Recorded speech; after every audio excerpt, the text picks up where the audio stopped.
Here we are going to discuss another mathematical tool, that is binomial theorem. This is also very important. It will be needed in some portion of physics syllabus in class 11th as well as in class 12. To use binomial theorem, we will have a condition where we will take the magnitude of x to be less than 1. Okay, so if this is the condition, that is the magnitude of x, if it is less than 1, then if it is given to you that 1 by x raised to the power n, 1 plus x raised to the power n.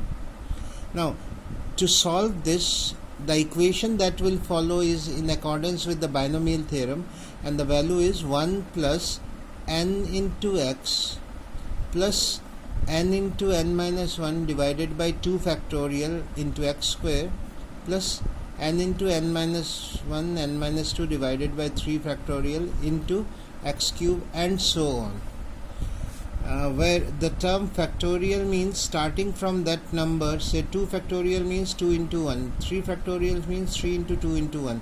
Similarly, if it is n factorial, though it means n into n minus 1 into n minus 2 into n minus 3, like that up to 3 into 2 into finally it is 1.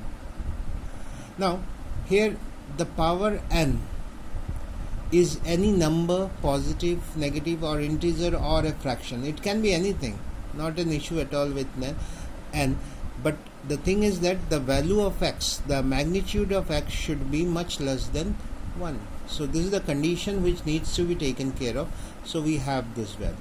Now, like when we are considering x to be very less than 1, then the terms like x square and x cube, since x is much less than 1, square will be even lesser, because we know that any number which is less than 1, if we square it, it will be even lesser. Say 0.5, if we square it, it is 0.25, which is less than 0.5. So x square will be even smaller, x cube will be even smaller. So all these terms can be neglected. X square, x cube, x raised to the power 4, only the first two terms can be considered.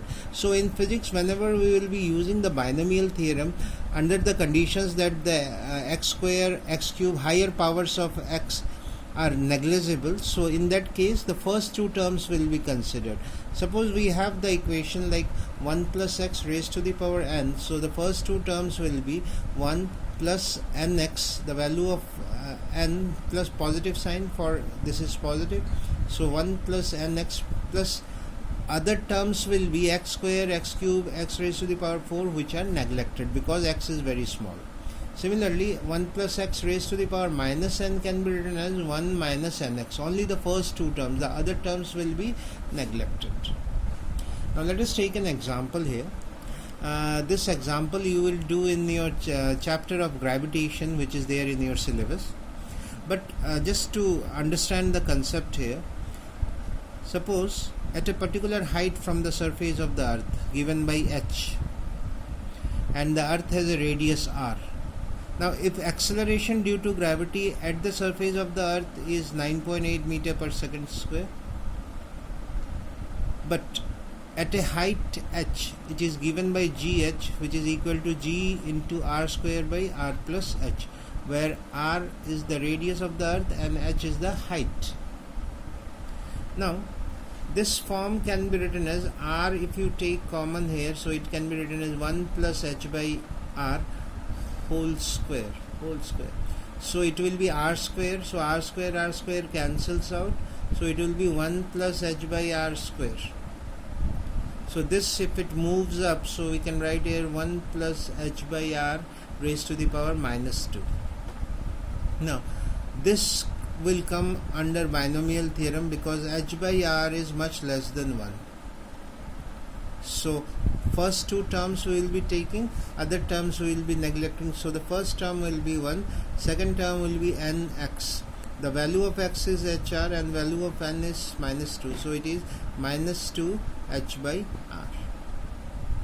So I hope this is clear. This is the use of binomial theorem only. Any doubts, you can post me the doubts. Thank you.